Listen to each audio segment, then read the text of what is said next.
anise. Ang star anise ay kilala bilang sangkap sa pagkain. Ayon sa mga eksperto, ito rin ay pinaniniwalang naghahatid ng swerte.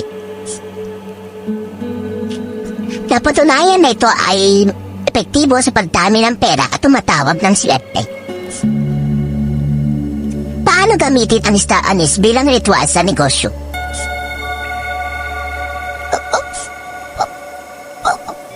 Sunod lamang ang mga sumusunod. Kumuha na isang piraso ng star anise at ibalot ito sa malinis na papel. Siguraduhin wala makakita at ilagay ito sa loob ng iyong wallet o bag.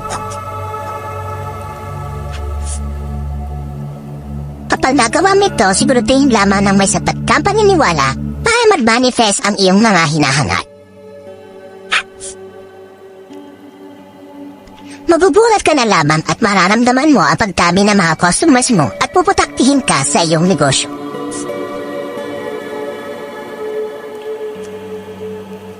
Pangalawa, dahon ng laurel. Ang dahon ng laurel ay kilala bilang pabango sa mga pagkain. Ayon sa mga eksperto, ito ay nagbibigay swerte sa pinansyal at sa negosyo. Paano gamitin ang dahon ng laurel sa negosyo? Kumuha na isang dahon ng laurel, kahit ilang piraso ay pwede, mas marami, mas mabuti. Siguraduhin lamang na buo ang dahon at hindi putol. Lagay ito sa bag o wallet na malapit sa pera.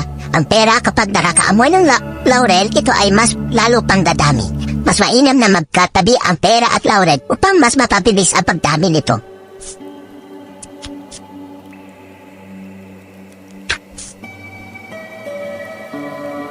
Habang ginagawa mo ang ritual ito, siguraduhin na mas sapat na paniniwala upang mangyari ang iyong kahilingan.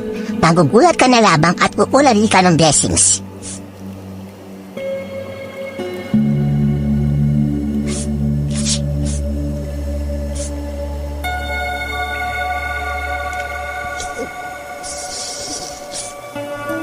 Pangatlo, 8 pesos na barya. Maglagay ng 8 pesos na halaga ng barya sa loob ng iyong malinis na wallet o kaya naman sa bag.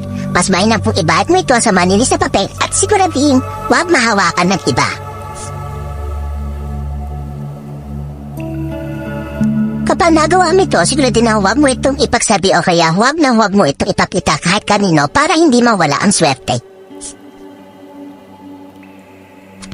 Number 4, asin. Ang asin ay kilala bilang isang sangkap upang mapalasa ang luto at pagkain. Subalit ayon sa mga eksperto, ito ay nagtatanggal ng mga negatibong elemento at plano sa mga nakapaligid sa atin.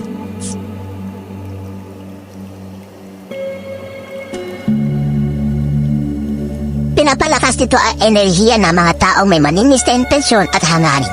Ito rin ay ginagamit ng mga negosyante upang mas tumami pa ang kanilang suki o customers. Paano nga ba ito gamitin?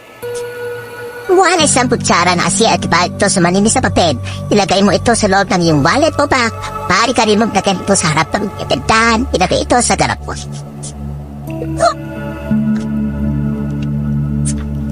Number 5, sili.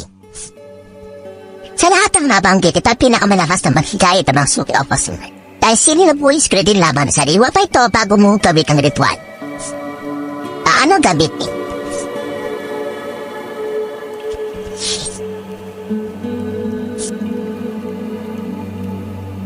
Bago mo gawin ang ritual ito, kumuha na 3 pirasong sariwang siling na buyo. Siguraduhin lamang na ito ay hinog at kulay pula. Ibalot mo ito sa malinis na papel at ilagay sa iyong wallet o bag.